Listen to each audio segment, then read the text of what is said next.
लोकसभेच्या निवडणुकीचा प्रचार आता अंतिम टप्प्यात आला आहे। अंतिम टप्प्यात कित्येक नेते देखील कोकणात येऊ लागले आहेत। अशातच माजी मुख्यमंत्री नारायण राणे हे देखील प्रचारात उतरले। पाहूया। लोकसभेच्या उमेदवारांचा प्रचार सध्या रत्नागिरी जिल्ह्यात जोर धरू लागला आहे। रत्नागिरी सिंधुदुर्ग जिल्ह्यातून खरी टक्कर शिवसेना, काँग्रेस आणि स्वाभिमान पक्षामध्ये आहे। स्वाभिमान पक्षाचे उमेदवार निलेश राणे हे सध्या प्रचाराच्या रेसमध्ये आघाडीवर असल्याचे चित्र आहे। अशातच पक्षाचे अध्यक्ष माजी मुख्यमंत्री खासदार नारायण राणे हे देखील प्रचारात उतरले। रत्नागिरी, लांजा, राजापूर या संपूर्ण विभागात सध्या ते प्रचार करत आहेत। या प्रचार दौऱ्यादरम्यान त्यांनी शिवसेनेवर आपल्या शैलीतून प्रहार केला। हो, एवढे काय खासदार फंड जो 5 कोटी मिळतो वर्षाला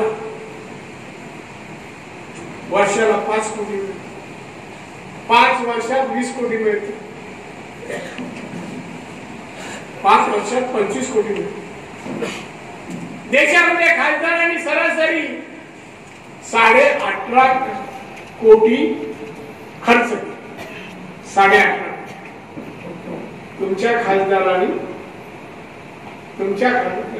14 कोटी खर्च, 4.5 कोटी शिल्लक ठेवले, खर्च करू शकला नाही। गोरगरिबांना रस्ते देऊ शकला नसता, पाण्याचे प्रश्न सोडू शकला नसता, रस्ते, पाणी, वीज, शाळा, आरोग्यासाठी खर्च केला असता, लोकांचं जीवनमान उंचावलं असतं। निलेश राणे हे गेल्या 5 वर्षापूर्वी या विभागात खासदार म्हणून होते। त्यांनी त्यावेळी असंख्य कामे देखील तडीस लावली होती। त्यामुळे जनता पुन्हा एकदा त्यांना संधी देईल असंच काही चित्र या विभागात दिसतंय। Bureau report, Konkan live, Lanja.